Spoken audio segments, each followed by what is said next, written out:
Hey folks, it's Sam going here live on April 1st, April Fool's Day. And yes, this is live. I'm not fooling you. It's real, folks.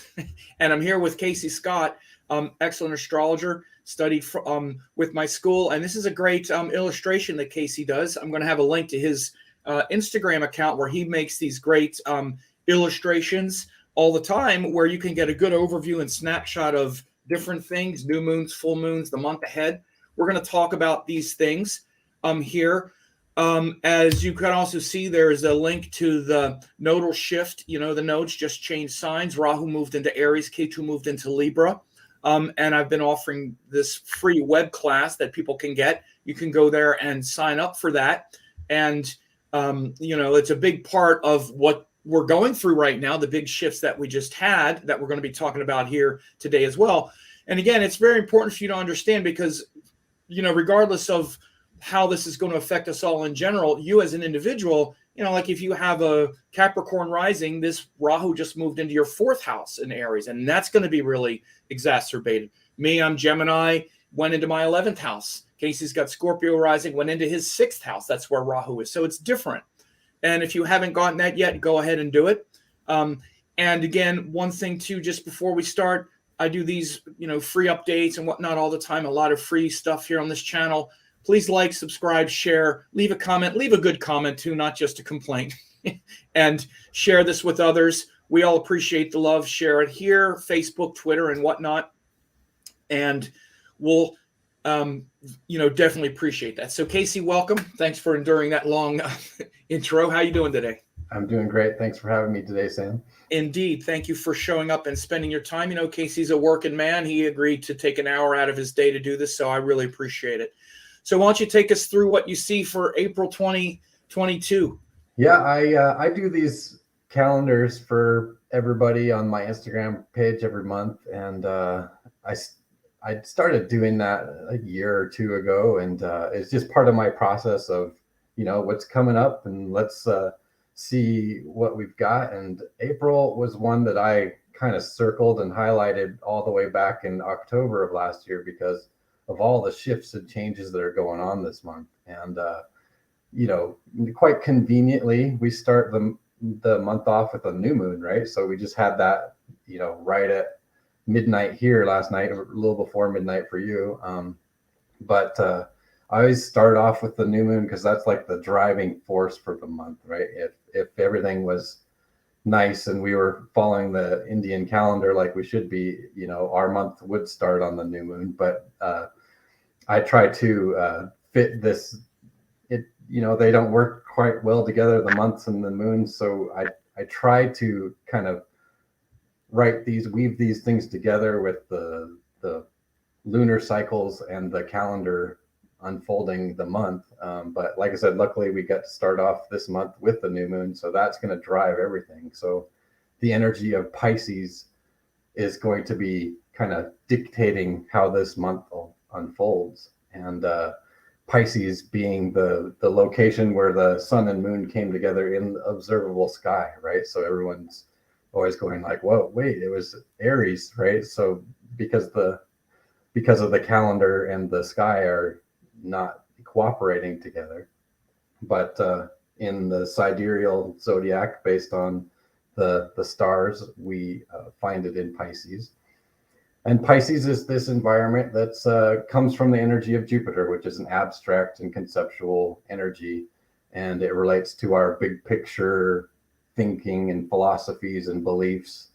And it's a water sign, right? So which is more emotional and internal. So I really kind of relate it to the imagination, right? Which our imagination can be very creative, but it can also be a very destructive force, right? So, you know, as we're working on this lunar cycle, it's kind of putting us in our imagination.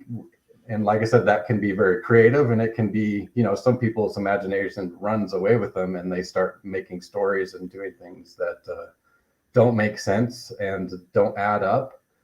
And so that's one of the things we always have to watch for with Pisces energies. They just run away with whatever their imagination created. Why Mercury's debilitated in there. We can get the story wrong. And it's right in there with that new moon that the Mercury is right now. So there is And that I brought this up. I wanted to add this slide because this new moon in Pisces, the new moon that happens after the vernal equinox each year, is also the beginning of a nine-day celebration called Chaitra Navaratri, 9 days to celebrate the Divine Mother. Here at the ashram of my Satguru, my Guru Amma, they're doing this. They're having this amazing Divine Mother puja, 108 divine women, actually female monks, what are called brahmacharinis. Some of them are swamis. I'm not sure if they're all renunciates, but they're brahmacharinis. Yes. So yes, they are all renunciates doing pujas, 108 on this new moon. And so this is the beginning of Chaitra Navaratri. And of course, Amma always does these things at the right time. Amma is my Satguru, and my lineage through my school is connected to Amma, also to Swami Shivananda, and whatnot. I'm going to be talking about that a little bit more, but this is and again, one of the reasons why Amma is my Diksha Guru, and I'm a Siksha Guru, which means I teach people things like astrology, but I'm not a Satguru. I don't teach people.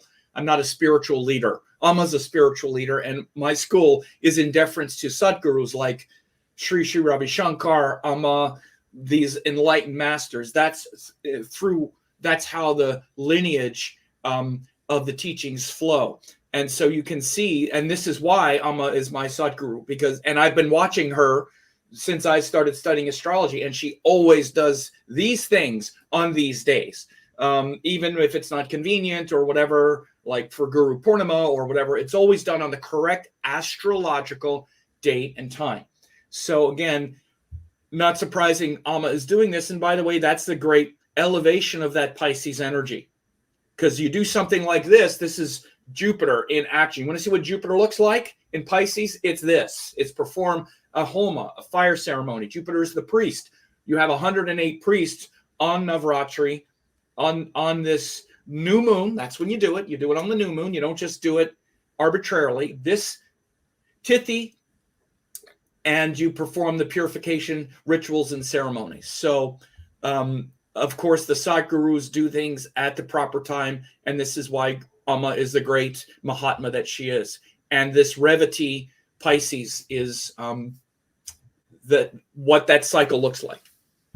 Yeah, and Revati is that the shepherd, the guide, the spirit guide, right? That takes you to your destination, and that's what the Satguru is that someone who's worthy of your devotion and worthy of your trust, to put your trust in them to guide you to the destination, right? So just look at those sublime images.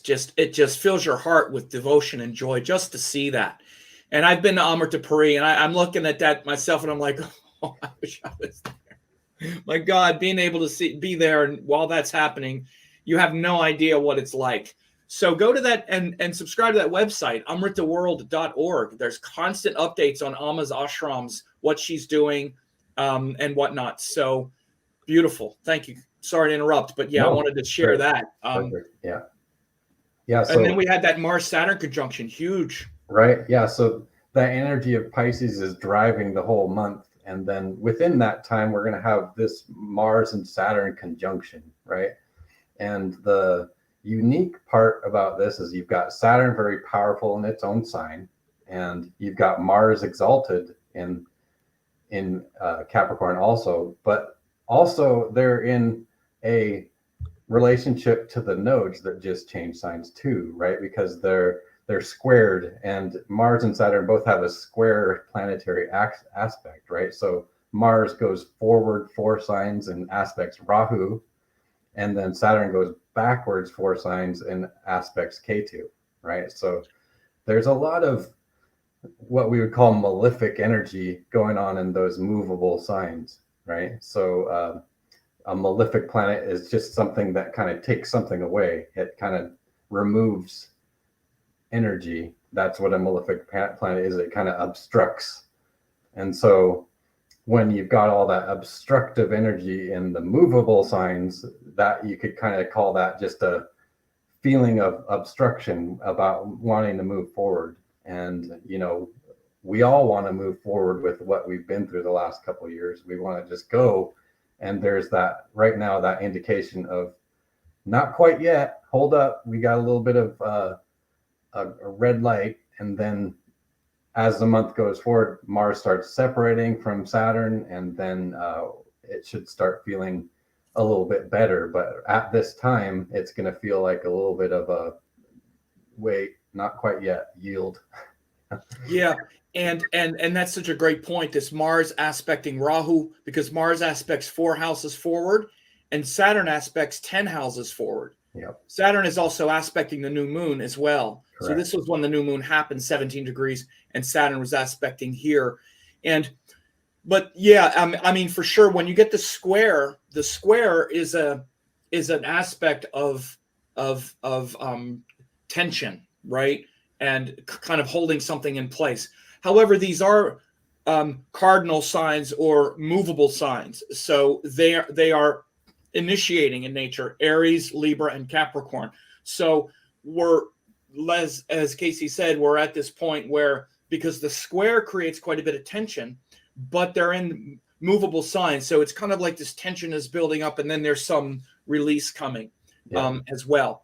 But even the Saturn Mars also is creating a lot of energy buildup and controlling of energy, which is what I said as well. I had made the prediction, generally a prediction, when we saw all these malefic influences piling up in Capricorn a few weeks ago, and that war was just getting underway, and there was all these threats a few weeks ago, much more about nukes and chemical weapons. And I mean, it was really, the world was really on eggshells. And I'm like, man, this could be really bad. And I also said, but it could also show where we destroy the destroyers, where we reign in the discipline. And this is the nature of exalted Mars. Mars is exalted in Capricorn because we're not as impulsive. Because the power of Mars is to not be impulsive, is to be strategic and to be realistic and to be more practical and to rein it in, particularly with Saturn also there. So this Saturn Mars is also showing where the impulsive, reckless nature of Mars is more reined in and more contained and more controlled. And they're going to join at the exact exaltation point of Mars, because Mars is exalted at 27 Capricorn, and that's exactly where they meet up. That's where Mars is in my birth chart. Okay. So yeah, that's right. Casey's got that real powerful exalted Mars. So then, we've got every planet, every visible planet in the sky is going to change signs sometime this month, right? So that's a big sign of change, right? And so what we just said is that kind of holding back for the first part of April, and then all of a sudden everything is going to start moving, and it's going to feel like anything you're trying to hold on to is going to just be slippery. It's going to just be shifting and moving, and you're not going to even recognize who you are when you wake up, right? So it's that feeling of, letting go, which is a big Pisces theme anyways, to just give it space to move, right? Because things are shifting, and the more you can kind of get in alignment with that, the better things will unfold for you. Yeah, you can see these light degrees. Saturn's going to poke his head in Aquarius. Mars is going to move in. Venus, Jupiter, they all move. Mm-hmm. And again, this is big because Jupiter's in a sign for a year. Great relief. And Pisces, Casey's going to talk about this next. Jupiter moving into Pisces and finally being out of these Saturn signs where he's been since COVID. Mm-hmm. You can mark this as Jupiter went into Capricorn and has been in Jupiter and in Saturn signs since COVID started. So moving out of that finally. And he's not going to retrograde back in either. He's out of it. Yeah. So huge shift. And then Jupiter, Venus, again, I talked about in my April forecast that it's going to show a great opportunity for increased diplomacy and peacemaking, whatnot. So, that's what Casey's talking about. All the planets. Saturn pokes his head in, Jupiter, Mars, of course, all of them are moving. Oh, yeah. All sorts of movement going on, which is good, as long as you're not trying to stand still, it's going to feel great. Yeah, exactly. So then Jupiter and Pisces, right? Where after this last few years, like you said, Jupiter's kind of been flirting with, it went into Capricorn, then back into Sagittarius, then into Capricorn, and then into Aquarius, back into Capricorn. And now it's it went all the way through Aquarius, and it's going to hit Pisces, which is its own sign. And like I said, that energy of Jupiter, which is that hope and purpose and direction and that abstract quality of ourself, is like getting juiced up. It's going to have some power. It's going to be more accessible for us where it hasn't been as accessible for us in this transient way, where we felt like, oh, what does it all mean? And just this questioning that happens when Jupiter isn't powerful. You're questioning everything, right? And so yeah, and we're bogged down in the fears and stresses of life. This is what Saturn is about. Saturn gets us immersed in the difficulty, the pain, the problems, the solution that we don't have here on Earth. We're going to lose it all, and it's like we feel the burden and stress of that in Capricorn, and then in Aquarius as well. We're like, all right, I only have so much time, so I better, serve or something. But Pisces is, Jupiter is like the part of us that wants to transcend that through religion, belief, authentic spirituality. So we haven't been feeling a lot of that the last few years. We've been bogged down in the problems of the world and losing ourselves in it. So it's a great time to recharge. And by the way, even the last time when Jupiter went through Sagittarius, he was with Ketu. So again, Jupiter went through his own sign a few years ago, but then he was also with Ketu and Saturn. So that even when Jupiter was in Sagittarius the last time, which is inspiring, it was hard. Yeah. And he's going to be in Pisces, and it's like no Rahu or anything. He's going to meet up with them later, but at least for a while, we're going to feel that purity of Jupiter and that connection to Guru. And again, this is why I can't get enough of this kind of stuff. I can't get enough of this. I can't get enough of wanting to have this in our world again and in our life again, and remembering all of this, remembering that this is the truth. This is the reality, not all the COVID and mistakes and difficulties and propaganda that we've just gotten so lost in. Yeah, that word lost is a Pisces quality. It's a Revati quality, because Revati is the deity they invoke to find lost sheep or anything that got lost, any animals that got lost, or even things that get lost. They invoke Pushan. And so the energy of Pisces is that surrender that happens when you kind of are so lost that you just go, I need direction. I need somebody to give me a sign. Just give me, like, take the wheel, divine being, right? So that has that energy, and Jupiter there is going to empower that energy. And with us halfway through the cycle of Pisces, when that happens, it's going to just really juice up that energy to just let go of all the things that you think you have to do. Yeah. And just let the what I call the calling of spirit happen through you, right? Yeah, and so there's a lot of things that we do have to lose.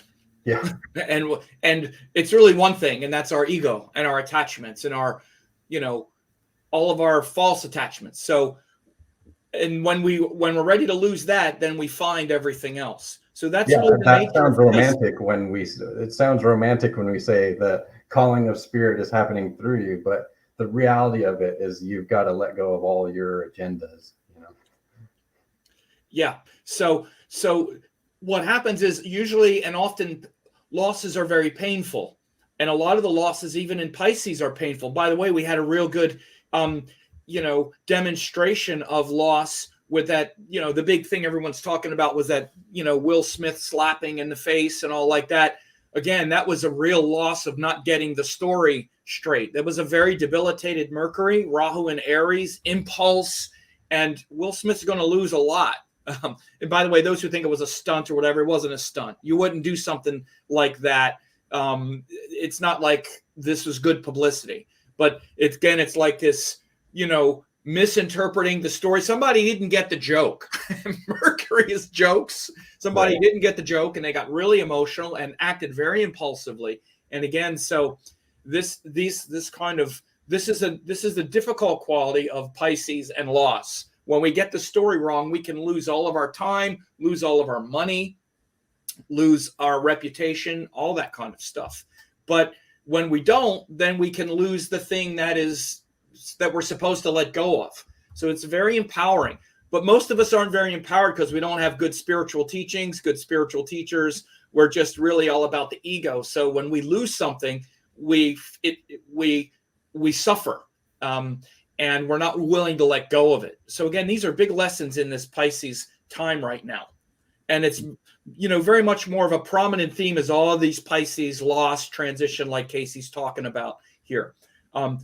Let's move on to a few of these other things like the moon, because they're also very important. And we can circle back as well, but the full moon in Libra, the Kalasarpa and all like that, very important as well. Yeah, that full moon in Libra will happen after the sun moves into Aries. And so it's going to be opposite the sun in Aries, which is exalted and wanting to really express that deeper nature of ourselves.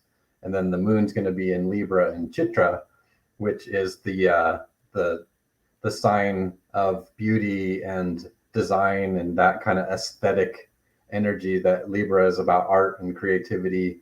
And so that could be a really nice time because Pisces is a very creative sign, and that full moon in Libra and Chaitra could be a good time to like play some music, to make some art, to do something creative with your energy that's kind of pent up, to channel it into something that's beautiful and decorative and creative.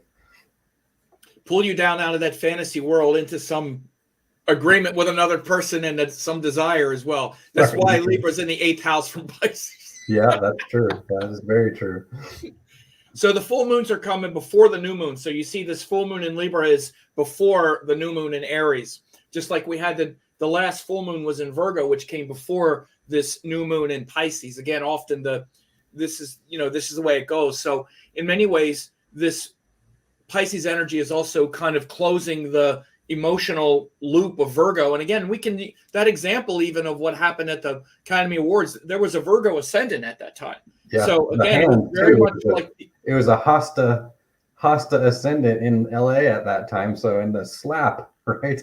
So yeah, it happened when the ascendant was over here. The ascendant was over here when it happened. So all these planets, the sun, moon, Mercury, and they were actually, the moon was down here in Capricorn, but sun and Mercury were up here in the 7th house from that local ascendant. Mm-hmm. So, but it's interesting because again, this lunation cycle started with the full moon over here in Virgo. And so this new moon is actually closing that cycle that opened up, closing that Virgo full moon. Just like when we get to this Libra full moon, it's going to open up actually the Aries axis. So the full moon in Libra is coming before the new moon, the next new moon in Aries. Yeah, and definitely that energy of like we're going through the Pisces cycle, and then the full moon in the 8th sign from it. The 8th sign being about crazy and insecurity, and it we've been going through that for a while now since the new moon is in this sign and the full moon's 8th from it, which is just why everything's felt so crazy for a while. So what that means is, if you think is like, so this new moon is supporting this Pisces spirituality, like, okay, I'm ready to let go of the ego and let go of all of that. And then the next full moon says, oh, you think you've transcended the ego? Here, deal with these people, deal with this relationship, deal with this partner, deal with your sexuality, deal with your desires.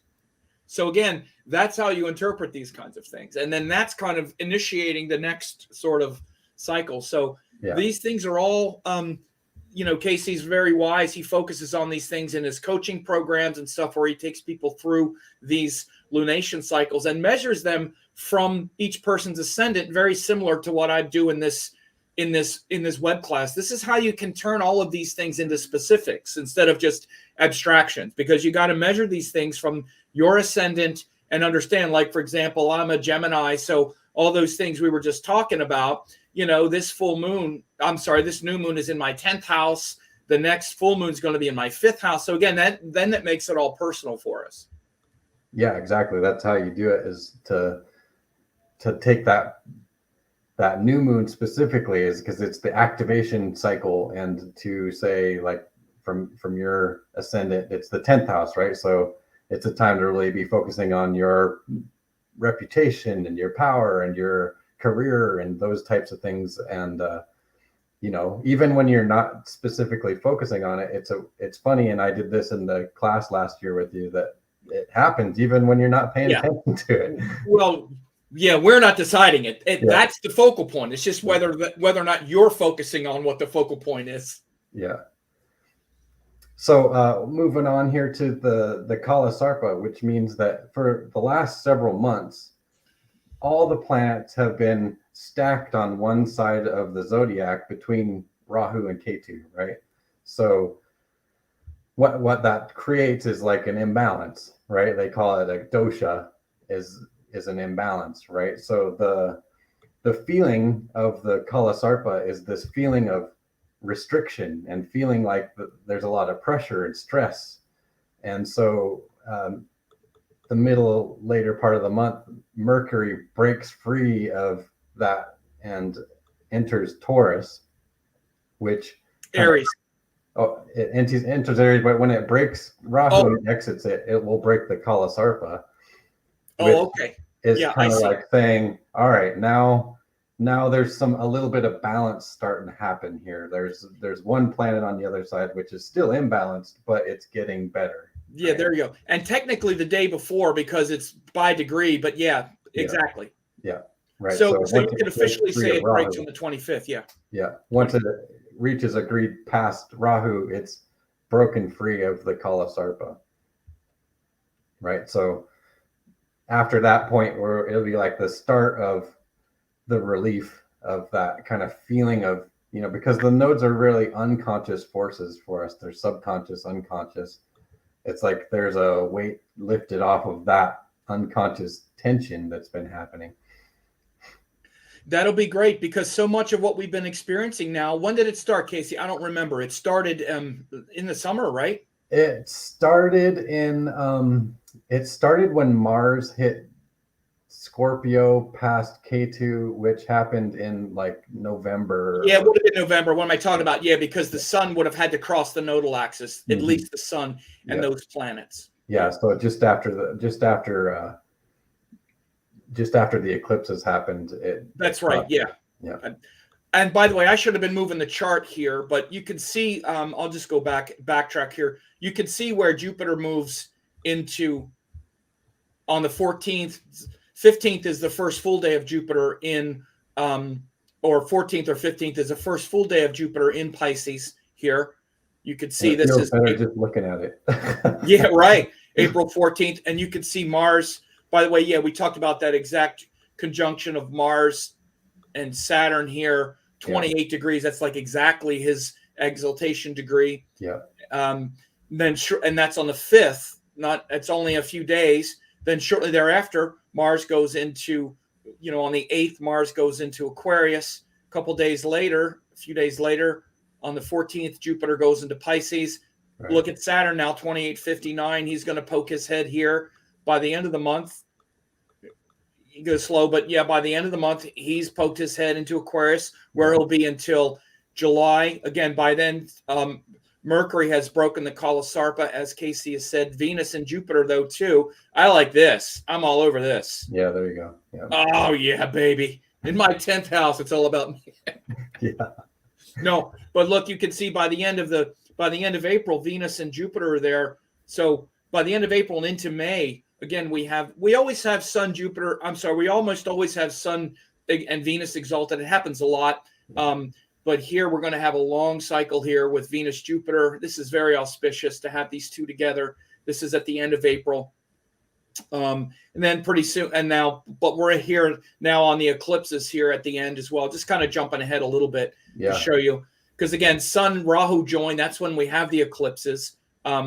So that's a kind of foreshadowing. When the Sun joins Rahu, this is when we're going to have the eclipses that month as well. So you can every time the Sun gets near Rahu, it starts to wiggle back and forth because of the true node, where when you're getting closer, it kind of goes retrograde and forward and back. So yeah, exactly. And sometimes people, again, I respect what everybody wants to do. If people want to use the mean node, that's fine. But again, I actually really think that a long time ago, because the node doesn't act. First of all, it's not visible.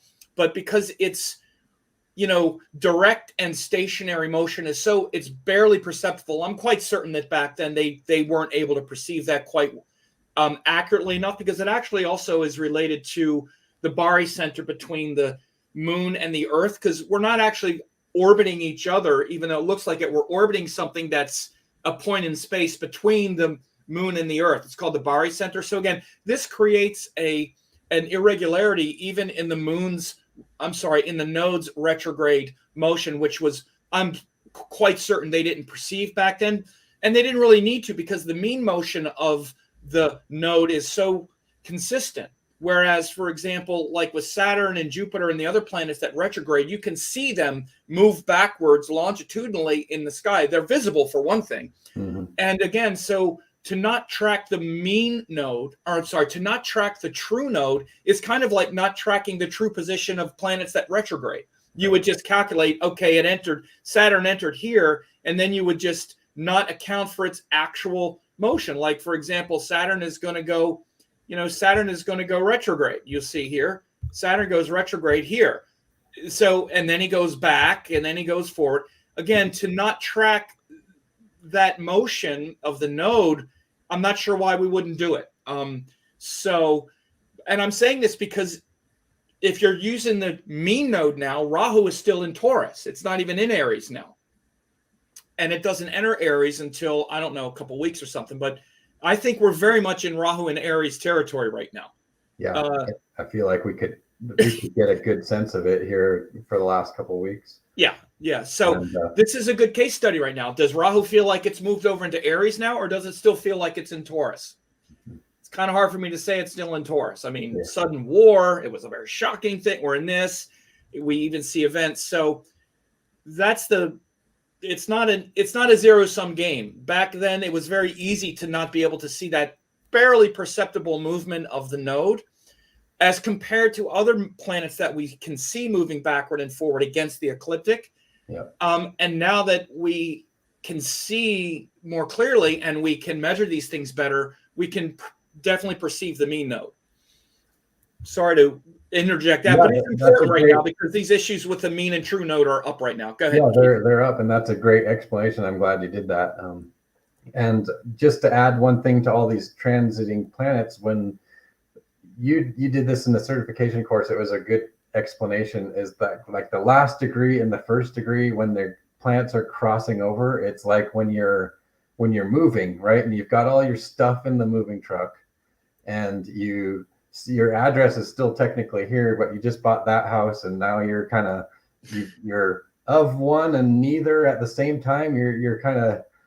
You're in transition, right? And so when you've got these planets that are in the Sandhi point, which is the last degree and the first degree, that's a great way of kind of looking at it and interpreting it as that, on the moving truck, and it's not quite established in the next residence, and it's kind of packed out of the previous residence. And so it's a time of feeling like, where am I? What is my address? And especially with Jupiter and Saturn, because there's such long-term transits that they feel really stable and consistent in our energy field, right? And then when they move, it's like, whoa, something just happened, right? And it's because Jupiter is the thing, like, what's inspiring me, what's my purpose, and when it moves into a different sign, it shifts. Yeah. It shifts its focal point in our life, like we just said, relative to the sign, and it shifts relative to the house.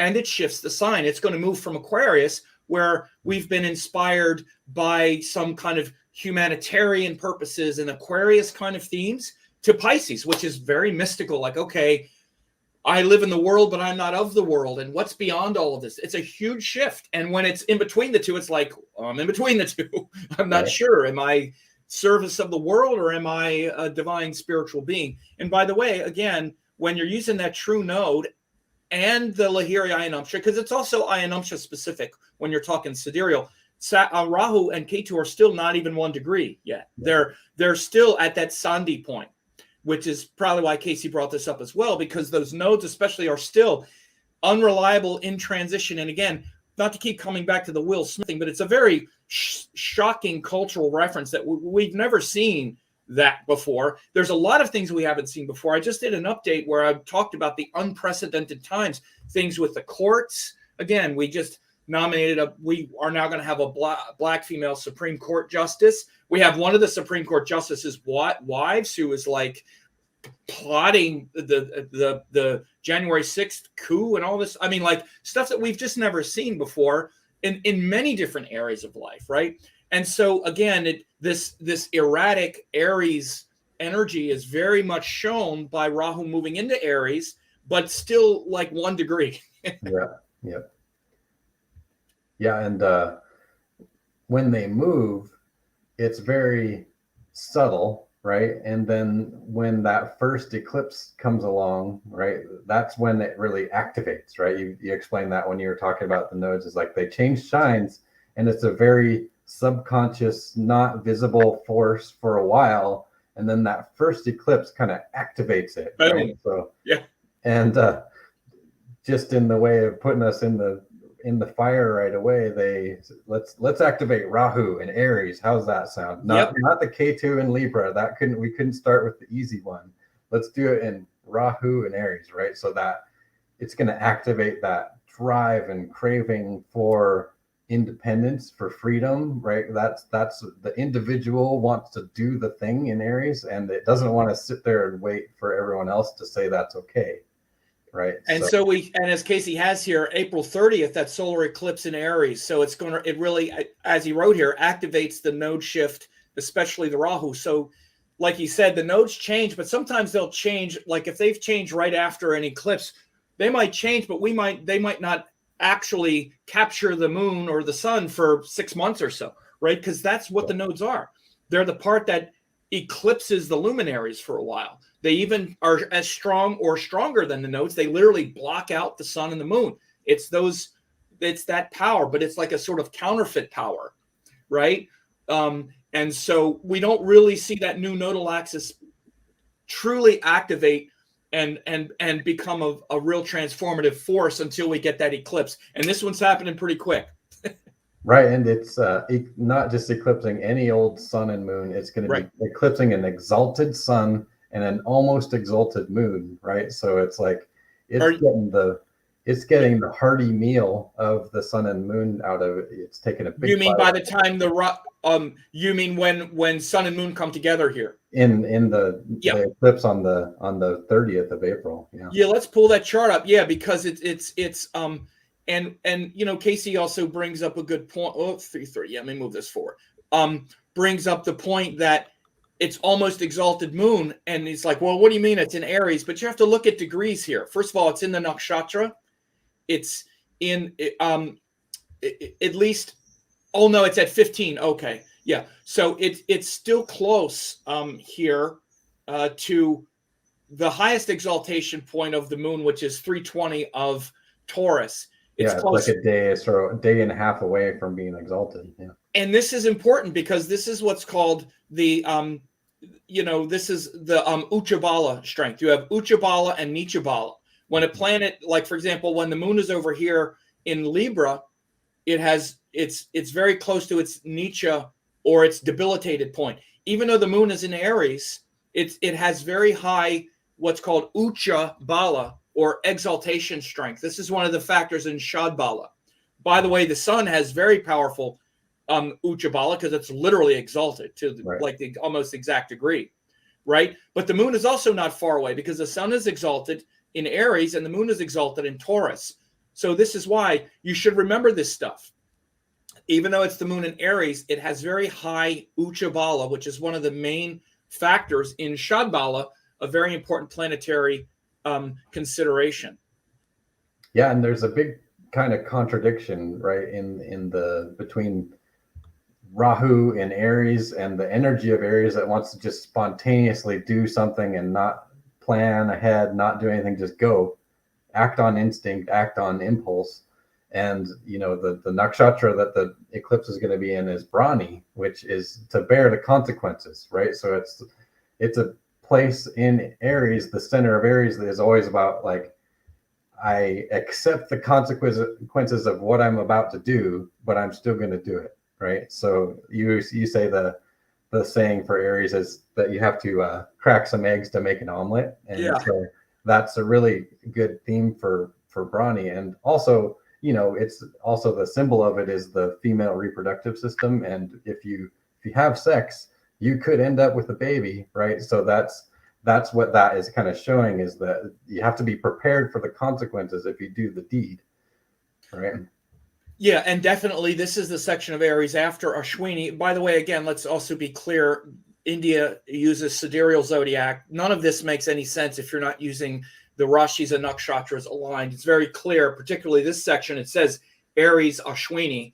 Once you say that, then you snap in all of them in place. That means that Vishaka is from 20 Libra to 320 of Scorpio. All of that is snapped into place, and it's not a debatable point. But that first nakshatra is Ashwini in Aries, and then the next one is Bharani. So Ashwini is all of that impulsive force of prana, and then the next one is the consequences of that. So if you're going to go charging off and doing something at the beginning of Aries, the next one is to say, okay, careful what you do, because it's going to produce a result. Yep. So again, if you want to make that omelet, you got to break those eggs. Now you have eggshells, you have stuff. Now you got to clean that up too. You can't just leave them there. So whatever you're doing, it's going to create a result. So again, we could see a lot of big consequences of recent actions happening by the end of April. And that could be consequences of things like wars and things that you've been doing in your life. We see a lot of public things going on, but again, that includes consequences politically and all of the things that we've been doing since the COVID, and a lot of consequences, particularly. And it's also starting a cycle, because that's the nature of Aries. So big shifts and transformations for sure. Yeah. And the whole energy of Pisces, and I said this in my forecast, but really lean into this Pisces now, because that Aries consequences will be big. And if we're still holding on to stuff from the last cycle, it's not going to do us any good during the next one. So this whole Pisces theme of like, anything that's done with me, I'm ready to be done with it, right? So that you're not carrying over this karma to have to do it over again next time, right? As there's that whole cycle of new beginnings. It's like you can either have a fresh start, or you can do the thing again and learn from that mistake over and over again, right? This is why Pisces is surrender. And again, often we can say that this is an end, but it's not an end. It's the end of what happened before. And then this is a new beginning. So this is, and that could be anything, letting go of the problem you had in your relationships before, so that when this Aries comes, you're not furious and still wanting to fight about the thing. For example, It's a good, and it's a good example, because Pisces is compelling us to let go of everything. We shouldn't make it so mystical and cosmic, right? We have to let go of our ego, and that's all pervasive. So for example, this is why Aries is a sign of fighting. And who do we fight with? We fight with individuals who we had a thing with. And so the sun right now, as it's going through at the beginning of April, like Casey just said, this is where we're starting.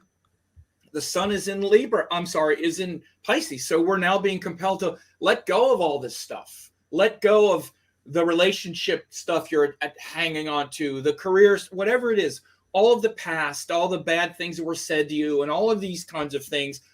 If you can let go of it, then when all these planets then go into Aries, Aries is the sign of new beginnings. It's not just anger and frustration. In fact, it's not that at all. That's just when we feel weak, we overreact. It's new beginnings. It's the enthusiasm to start something new, rather than fight with those who we think are stopping us from doing it. So this surrender of Pisces in a worldly sense is that. And then, of course, then we have Jupiter coming back afterwards. So I'm going to definitely do a thing on this eclipse, which is really big, because the eclipse that's coming is going to have this exalted Jupiter and Venus. And look at this chart for the eclipse, right? This is really nice. At least this Jupiter, Venus, and Pisces. I like it. Yeah, and then when the moon moves out of Aries, you've got that Pisces hemmed too, so we don't get that nice pure Jupiter energy for a while. That's right. And so we kind of went over Saturn in Aquarius a little quick, but this is an interesting transit. Again, Saturn's going to poke his head in there, and then he'll go retrograde and then go back over. So Saturn is going over this area, these last degrees of Capricorn now 3 times. I have my Saturn at 29 Capricorn, so I'm getting it. I'm getting my Saturn return. I'm getting up and back and for the next year. So Saturn will hang out at a few degrees for about a year. I'm getting it now with my second Saturn return. So yeah, I understand. You want to take us through that, Casey? Like what Yeah, you so wrote here? Yeah. the energy of Capricorn, like if you can always track it right on when Saturn hit Capricorn, that's when everything started locking down in Europe and everything in January of 2020. And so Capricorn is this earth sign of Saturn's, right? So it's worried about like resources, and it's just worried about life and death and all the possibilities that could happen and trying to live for a long time. So there's this here's when overemphasis Saturn entered Capricorn, just real quick, January 2020. And that's why we said Jupiter then shortly thereafter joined. I think so. This was Jupiter. Slides there, Sam. I'm sorry, what? Switch the slides. You still have it on the. Oh, sorry. Thank you very much. Yeah, sorry. Thank you. Yeah. Yeah. So this is when this is when Saturn first entered Capricorn, January 30th, 2020. A couple months later, Jupiter entered. That's why I said we've been in this. Yeah. This was March 30th, 2020. This is where we've been for the last Saturn, Jupiter here, locked down. And by the way, this is why I said initially, as soon as it happened, I said, we're going to be dealing with the real ramifications and pressure of COVID until Saturn totally clears Capricorn, which isn't going to happen until a part of this year, like this poking its head out, then is going to go back. But we're not going to deal with it until that's probably going to be the thing. Right. But anyway, so as you see, I don't want to go month to month, but you can see Saturn is now going to he pokes his head in Aquarius. So I'm sorry. Think about, we never would have believed that it would still be going on right now when that whole thing started. Right? Astrologers knew, at least they should have, that at least we're going to be dealing, this is Saturn in Capricorn. I still remember the first time I saw a meme on social media saying that the first year of the pandemic, and they were like, oh, no way, that can't be right. But yeah, it sure as heck was. So Aries, it's moving out of Capricorn into Aquarius. And so Aquarius is the air sign of Saturn, and it's Mula Tricone sign too, which means it's where the energy is rooted. And so this energy is more cultural, it's more inclusive, trying to get everyone together. Think about how divided we've all been, and like we can't even agree on someone slapping somebody at the Oscars if that was the right thing to do or not. So Saturn in Aquarius is trying to like bring everybody into this feeling of community, to this feeling of a collective, right? Especially with Jupiter and Pisces too, right? So there's two energies that are changing into very powerful signs. And so there's this feeling of like, let's kind of heal some of this divide that we've all made with each other. And the thing that contradicts that is the Aries, where we're all spontaneous and independent and feeling very individual. But overall, those big driving forces are those slow moving planets, and they're going to be stabilizing in these powerful signs, right? So to activate the Saturn is to activate this kind of humility, to think like, man, my needs aren't more important than other people's needs. And if I'm doing something at the, if I'm lifting myself up on top of somebody else's shoulders, that's not really doesn't feel right? It doesn't really feel right. And Jupiter's there giving that judgment, giving that higher perspective, that transcendent quality. So there is that good potential to kind of like fix some of these problems that we've got culturally. And, we're fighting over everything, man. And you think about that letting go process of, Will Smith was probably like, if one more person says anything about my wife's bald head, I'm losing it. Right. And think about how we are like that as people, as a collective. And, if one more thing happens, I'm just going to come totally unhinged, when it's just like, let this moment be its own thing and let that be, or else you're going to react and you're going to look absolutely ridiculous because it had nothing to do with what just actually happened. It's all the baggage that you're carrying with you to the next moment. Right. So you're muted, Sam. What was shocking to me even about that was that it was you could tell it was spontaneous, because even when Rock told the joke, Will Smith laughed. He laughed. And then she rolled her eyes, and literally it was like 10 seconds later, he was on the stage. I mean, it was 10, 15 seconds later.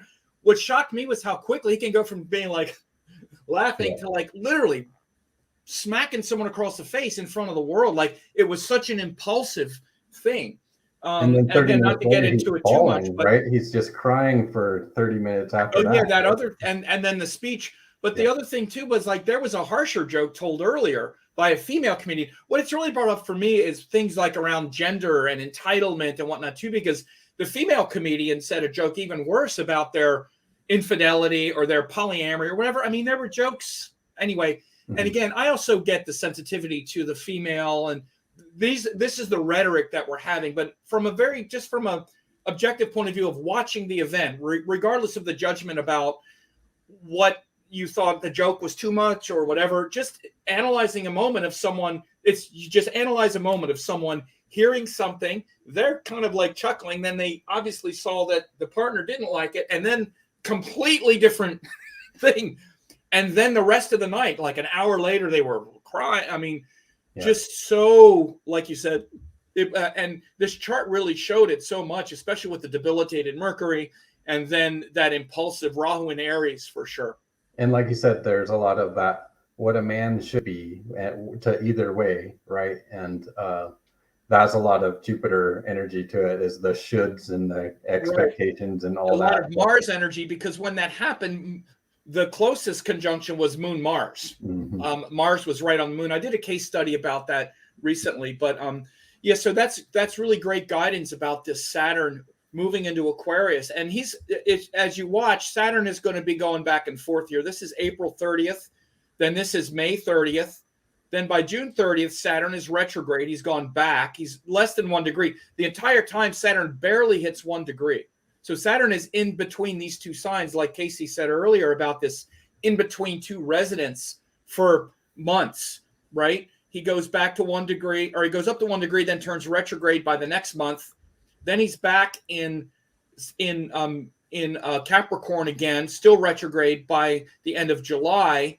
Then he's still retrograde by the end of August, still retrograde by the end of September. So he's gone all the way back to 25. So Saturn just pokes his head in there. As you can see, Saturn is retrograde close to half the time. By the way, this is the same kind of thing with the node. Like if we were just using the mean motion of Saturn, we would just track Saturn as barely moving like this. We wouldn't be ever looking at where it actually is, ever. With Jupiter, with any of the outer planets, by the way, if we calculated their mean motion, we would never be looking at them where they actually are.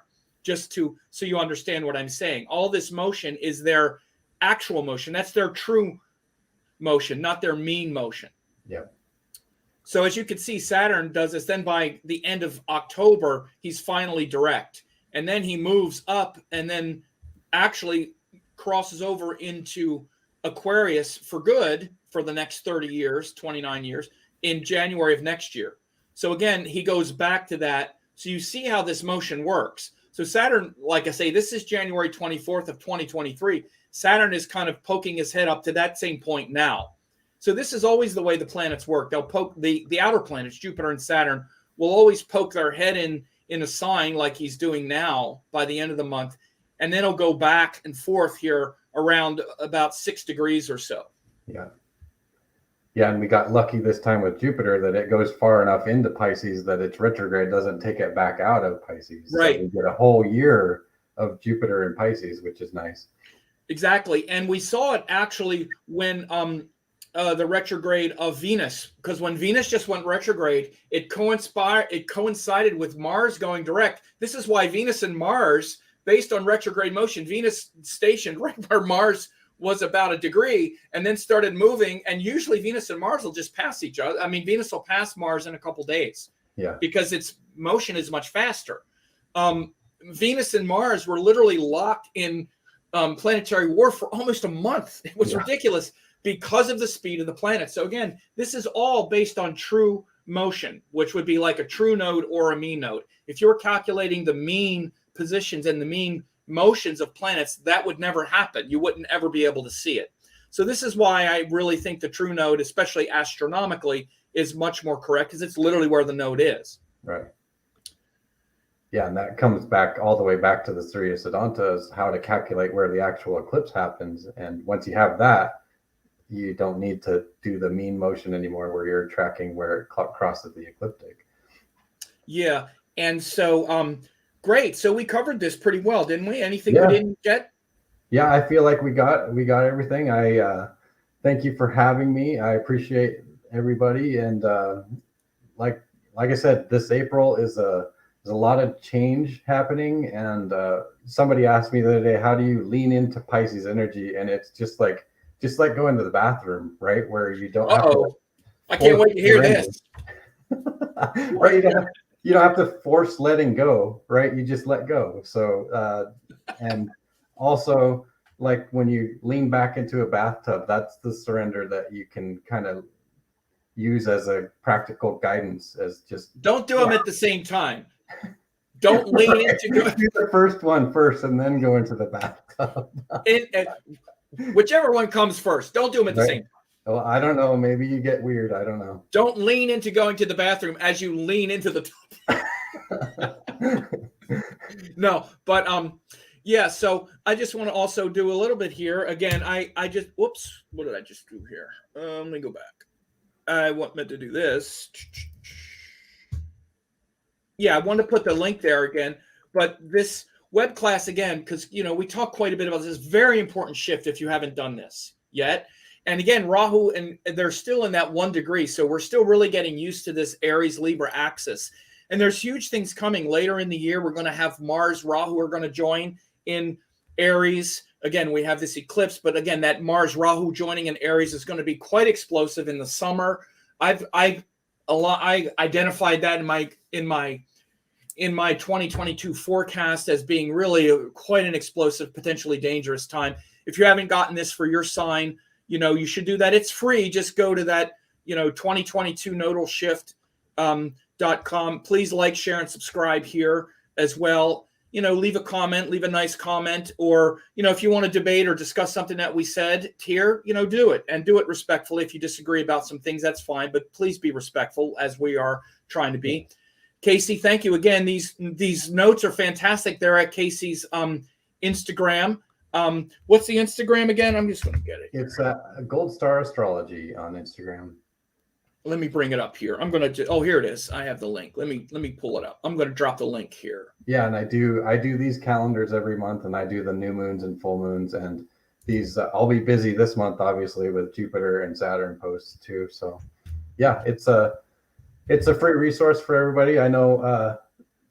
Sometimes it helps to have a written explanation to go along with your amazing videos that you do. So yeah, look, I even told Casey, I emailed him yesterday. I'm like, start archiving these things, because he'll sometimes post them as stories. Oh yeah, I just linked to a story there. Sorry. But he posts them as stories, and then the stories disappear. And I'm like, I was looking for this. But anyway, so he's going to start archiving these as well, because again, these these things are very valuable. He takes and puts and makes these great notes that are a real resource. And I love having him on here to talk about it too, because he's done great work in his own counseling practice and whatnot of bringing this stuff to life.